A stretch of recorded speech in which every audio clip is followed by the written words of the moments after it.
Então, gente, dando continuidade aqui à aula, agora a gente vai falar um pouco sobre os conceitos de democracia e poliarquia a partir dos escritos do Robert Dahl, que é sempre também a partir da mediação feita pelo livro Introdução às Ciências Sociais da Júlia O'Donnell e Celso Kautsky. E por que esse autor é muito importante? Né? O Robert Dahl é um cientista político norte-americano que escreveu obras tanto sobre a democracia, quanto também tem um livro fantástico dele, que eu até tenho aqui, estudei para uma das seleções de mestrado que eu fiz, que se chama Poliarquia, que é considerado um marco teórico muito forte no modo como se avaliam e se analisam as democracias e se explica, né, a variedade de regimes políticos com base em algumas categorias que ele elabora. Então é um dos autores da ciência política mundial, né, considerados muito influentes, e eu optei nesse caso que a gente trabalhasse a vida aula centrada nele, porque eu acho que é um autor que acende muitas luzes no modo como a gente passa a enxergar alguns fenômenos sociais a partir dos destaques que ele faz nessa análise muito interessante da democracia nas sociedades modernas, especialmente também a partir do conceito de poliarquia, que a gente vai já entender melhor sobre o que se trata. Então, para o Robert Dahl, a maior parte das situações concretas em que se exerce os regimes de governo, os governos políticos nas sociedades modernas, eles não desempenham na prática aquilo que a gente entende por democracia, ou que se entende por democracia, né? E é importante aqui fazer um paralelismo com a notoriedade que esse conceito ganhou a partir do Tocqueville, né? Mas também de todo o histórico da filosofia política,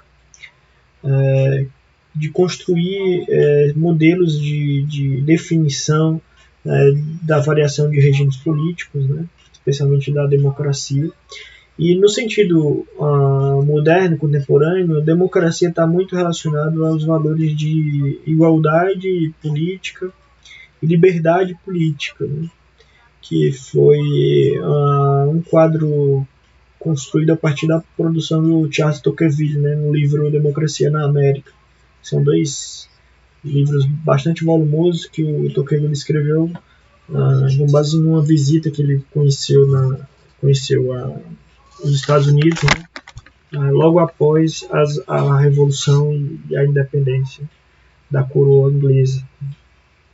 E a ruptura, né, com aquele modelo aristocrático, que era o que ele tinha como referência. Né? O Tocqueville era filho de aristocratas franceses, e ele tinha a preocupação de como é que nessas sociedades, né, pós-aristocráticas, como no caso dos Estados Unidos, né, que não tinham uma classe nobre, não tinham uma nobreza, como é que iriam ser enfrentados os desafios da tirania, né, de que a democracia não se tornasse uma tirania da maioria,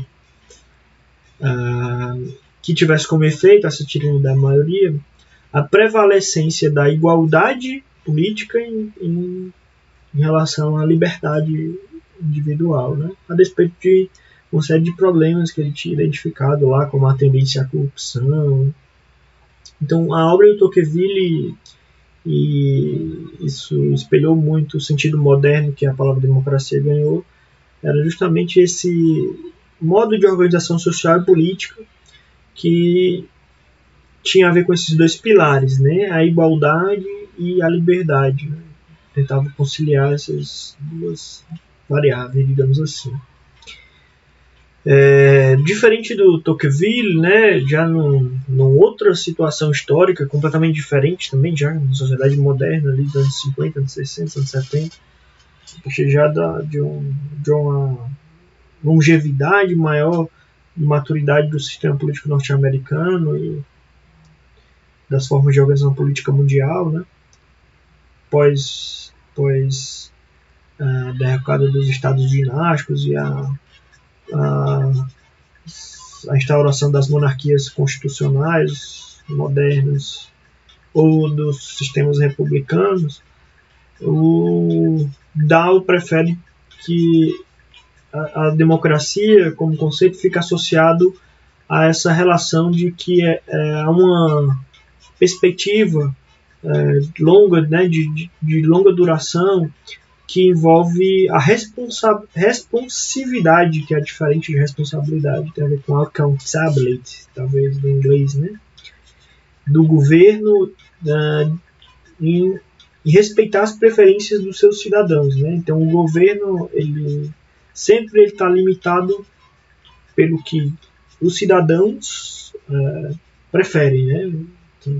Então, nas sociedades democráticas, os governantes que não respeitam, que cometem atos danosos para os cidadãos, eles são responsabilizados e são retirados do poder, porque o pressuposto é que não há uma desigualdade entre os que estão no governo, né, estão exercendo um papel sem dúvida central, mas que não há uma desigualdade política entre os governantes e os cidadãos, né, sendo que os governantes estão continuamente submetidos a esse crivo da responsabilidade e da avaliação por parte dos cidadãos. Então, os cidadãos votam, os cidadãos tiram os governantes, né? Só que ele faz um porém, né? Se a gente fosse beber a partir do Max Weber, a democracia seria um ideal, né? Um ideal puro, não propriamente encontrado nos exemplos concretos. E a partir dessa inquietação que o Robert Dahl vai começar a conceber, né, o que é que de fato caracteriza uma democracia e como é que a gente pode avaliar essa variedade de regimes políticos que a gente tem no mundo. Então,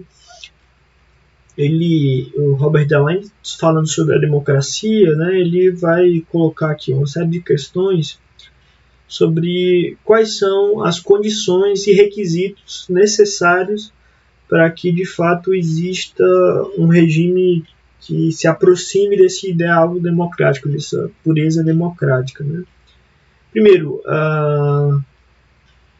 é uma igualdade de condição política, né, o que ele chama, né, por meio do qual os cidadãos possam participar do processo político, não só participar por meio do voto, né, mas no sentido do debate político propriamente dito, né? Então, tem 3 coisas aqui que ele traz inicialmente, que é esses atores, esses indivíduos, eles devem formular as suas preferências e, ao terem as suas preferências, eles podem expressar tanto para os governantes quanto para os outros cidadãos, seja de forma individual ou de forma coletiva, naquela sociedade, as suas ideias, as suas preferências de uma forma livre e que isso seja considerado, né? Que é o terceiro elemento, né? Que essas preferências elas sejam igualmente consideradas. E aqui vale um paralelismo da discussão lá, da preocupação do Tocqueville, que é uma preocupação, na verdade, muito, muito antiga, né? Inclusive o Platão, na parte que o texto traz sobre o Platão, o Norbert Bobbio e a contribuição da filosofia política, é justamente esse risco de que, também na teoria do Mitchell, do Pareto, Mitchell, sobre as elites, enfim, a lei de ferro da oligarquia, que é a discussão que tem no texto, né? Do modo como as democracias acabam se tornando uma tirania da maioria sobre a minoria, né? Então, quando ele está enfatizando dessa dimensão individual e coletiva, de expressar as preferências e ter as suas preferências consideradas, é justamente um dos antídotos de mediação dessas sociedades democráticas, né, que se aproximam dessas ideias democráticas, desse tipo ideal democrático, digamos assim, de respeitar esse ponto de vista e considerar sem discriminar a preferência, nem a fonte dessa preferência, de quem é que está emanando essa preferência. Então, ainda sobre isso, né, o Robert Dahl ainda lista 8 outros aspectos que garantem o que ele chama de igualdade política, que envolvem aquelas 3 premissas, né, que é formular, expressar e ter levadas em consideração as preferências políticas dos cidadãos, né. Liberdade de formar e aderir a organizações, a liberdade de expressão, o direito do voto, o direito de líderes políticos disputarem o apoio, ou seja, ninguém deve ser impedido de ser um candidato, uma liderança política. Fontes alternativas de informação, que não as fontes alternativas oficiais de um governo, como a gente vê aí casos de alguns países como a China, a Rússia, Venezuela, talvez o Brasil. Esperamos que não aconteceu, não aconteça mesmo no Brasil, né? A elegibilidade para cargos políticos, né? Então, os cidadãos tenham essa condição de poderem ser elegíveis, eleições livres e idôneas, que não sejam fraudadas, né? Instituições que façam com que as políticas governamentais dependam de eleições e de outras manifestações de preferência. Ou seja, né, a garantia de que possam haver mudanças, mas que também haja também uma continuidade por meio da institucionalidade, que não existam rupturas também, e é que essas instituições façam, de alguma forma, a mediação e a prestação desses serviços políticos, né, dessas ações políticas. E já depois de fazer essa reflexão de que o conceito de democracia ele é meio que intangível, né, do ponto de vista dos exemplos concretos, o Robert Dahl ele ousou criar uma tipologia diferente, né, que é considerando, sobretudo, 2 aspectos que são, segundo ele, fundamentais para analisar e avaliar a qualidade dos sistemas políticos, né. Uma dessas variáveis é a contestação pública e a outra variável é o direito à participação. E o argumento dele é que, dando uma olhada rápida nos modos de organização política contemporâneos, a gente vai ver que os regimes eles variam diferentes graus dessas 2 condições, né? Tanto alternando maior participação ou inclusividade, ou menor participação e inclusividade, ou maior possibilidade de contestação e de competitividade política, né?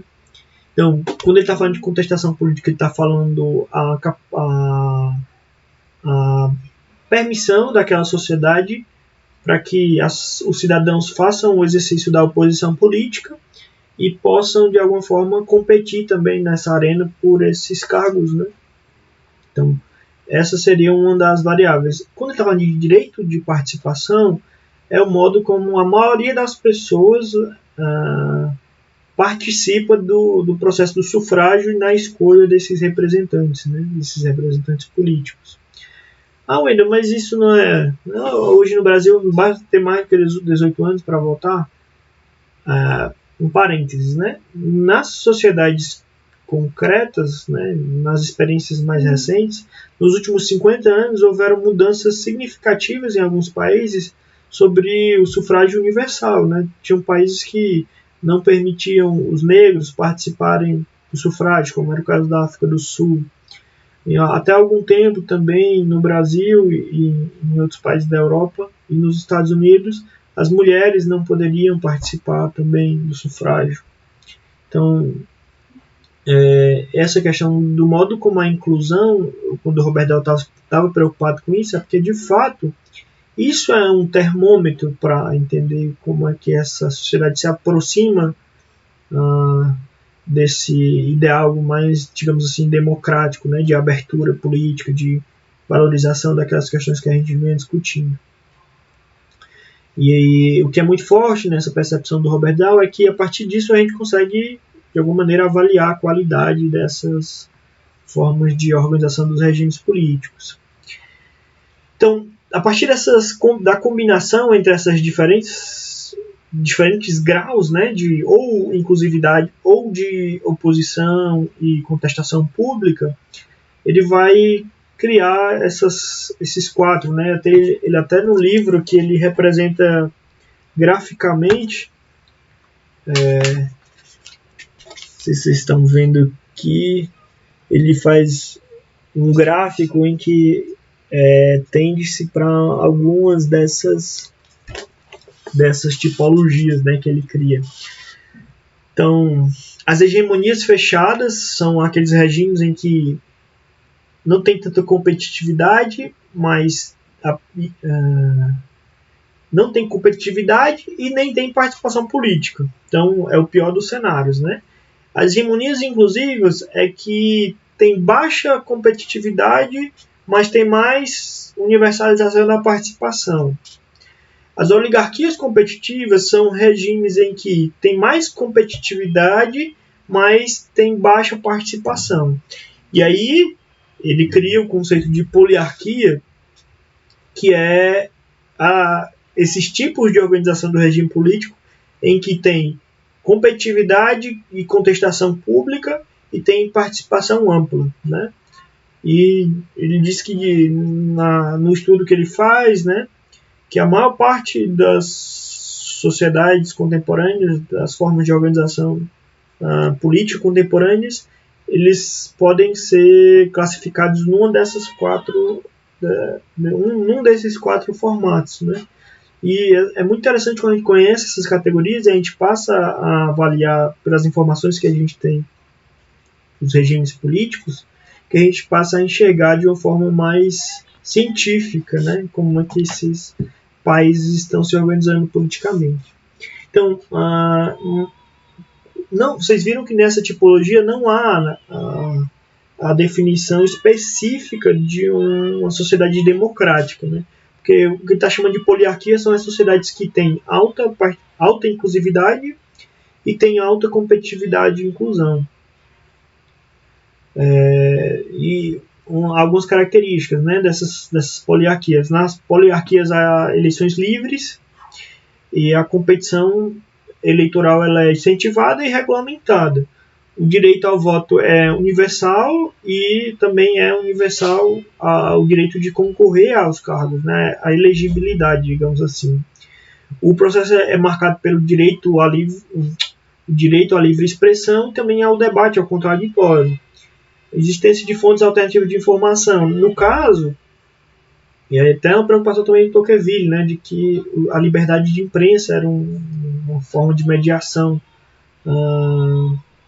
com esses problemas que a democracia poderia incorrer, né? Então, essa existência dessas fontes alternativas de informação, hoje elas se radicalizaram ainda mais com acesso às tecnologias e o modo como a informação hoje é produzida e consumida na nossa sociedade, né? E ainda é um fator interessante para se considerar na qualidade dessas democracias. E um outro ponto que ele traz, que é muito interessante, que é que existam grupos plurais, grupos de interesse, né? Sejam grupos que estão ligados a interesses econômicos, a interesses religiosos, a interesses étnicos, identitários, enfim, todas as formas de organização que envolvem concepções concepções políticas de implementação de medidas políticas ou de soluções políticas para os problemas, para as questões, né? Hoje a gente tem muito fortemente a atuação, por exemplo, do ativismo ambiental, do ativismo das mulheres. Então, quanto mais desses grupos, quanto mais eles são autônomos, quanto mais eles podem participar do processo de contestação pública, do processo da participação política, mais o poder é descentralizado, mais os recursos de poder são descentralizados. E é isso que enriquece, no caso, as poliarquias, né? Essa diversidade de grupos de interesses que não permitem a concentração e essa lógica da opressão da maioria, a opressão da minoria pela maioria. Um outro ponto que o Dow traz, né, na verdade, o livro é uma série de análises que ele faz historicamente, considerando cenários como países que sofreram com intervenção militar, ou que passam por problemas, né, de desigualdade, ou que não respeitam as crenças políticas, enfim. Ele vai trazer uma série de exemplos históricos para extrair elementos que fazem com que esses países ou governos que se encontram numa dessas tipologias, como hegemonias fechadas, hegemonias inclusivas ou oligarquias competitivas, caminhem na direção de ampliar a inclusividade e ampliar a contestação pública. E diferente daquela história do Marx, né, de que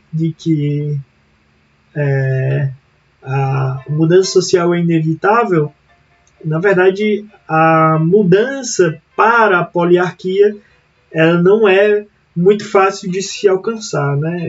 Uma das descobertas do livro é justamente o quão difícil é ter condições sociais para que essas formas de organização política eles pouco a pouco alcancem esses ideais de ampliar a contestação, a possibilidade de contestação pública e de competitividade, e também a inclusividade, né, ampliar a quantidade de indivíduos que se envolvem e participam do processo político.